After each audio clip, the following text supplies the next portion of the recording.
Assalamualaikum warahmatullahi wabarakatuh. Saya Risa Meliani, NIM 0505202039, kelas asuransi 2A. Saya akan menjelaskan materi tentang yang pertama yaitu konstitusi, yang kedua negara, yang ketiga demokrasi, dan yang keempat otonomi daerah. Langsung saja materi yang pertama yaitu konstitusi. Pengertian konstitusi. Mengenai istilah konstitusi dalam arti pembentukan.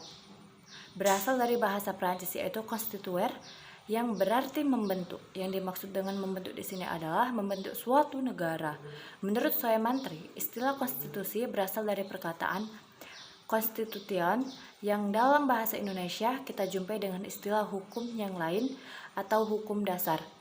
Tujuan konstitusi untuk memberikan pembatasan dan pengawasan terhadap kekuasaan politik.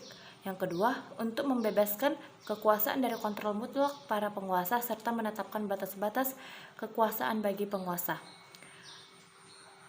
Yang kedua, negara. Pengertian negara. Secara terminologi, negara diartikan dengan organisasi tertinggi di suatu kelompok masyarakat yang mempunyai cita-cita untuk bersatu, hidup dalam daerah tertentu, dan mempunyai pemerintah yang berdaulat. Tujuan negara. Yang pertama, memperluas kekuasaan semata-semata. Yang kedua, menyelenggarakan ketertiban hukum.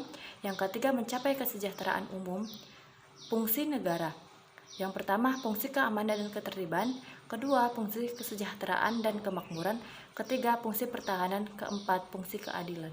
Materi yang ketiga yaitu demokrasi. Pengertian demokrasi.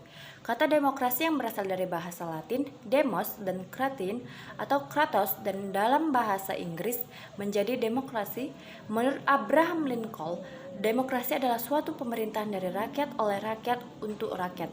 Menurut konsep demokrasi, kekuasaan menjelaskan arti politik dan pemerintahan, sedangkan rakyat beserta warga masyarakat didefinisikan sebagai warga negara. Berdasarkan berbagai pengertian yang berkembang dalam sejarah pemikiran tentang demokrasi, kita dapat mengategorikan ada 3 makna demokrasi, yakni demokrasi sebagai bentuk pemerintahan, demokrasi sebagai sistem politik, dan demokrasi sebagai sikap hidup. Unsur penegak demokrasi, tegaknya unsur penopang demokrasi itu sendiri. Unsur-unsur tersebut adalah yang pertama, negara hukum, yang kedua, masyarakat madani, yang ketiga, infrastruktur politik. Materi yang keempat, otonomi daerah. Pengertian otonomi daerah adalah kewenangan dari otonom untuk mengatur dan mengurus kepentingan masyarakat setempat menurut prakarsa sendiri berdasarkan aspirasi masyarakat sesuai dengan peraturan perundang-undangan. Prinsip-prinsip otonomi daerah. Yang pertama, prinsip otonomi seluas-luasnya, artinya daerah berwenang mengatur semua urusan pemerintah di luar urusan pemerintahan yang ditetapkan undang-undang. Yang kedua, prinsip otonom nyata adalah bahwa untuk menangani urusan pemerintah berdasarkan tugas, wewenang, dan kewajiban yang senyatanya telah ada. Yang ketiga, prinsip otonom bertanggung jawab adalah otonomi yang menyelenggarakannya benar-benar berjalan. Sekian penjelasan dari saya, kurang lebihnya mohon maaf. Assalamualaikum warahmatullahi wabarakatuh.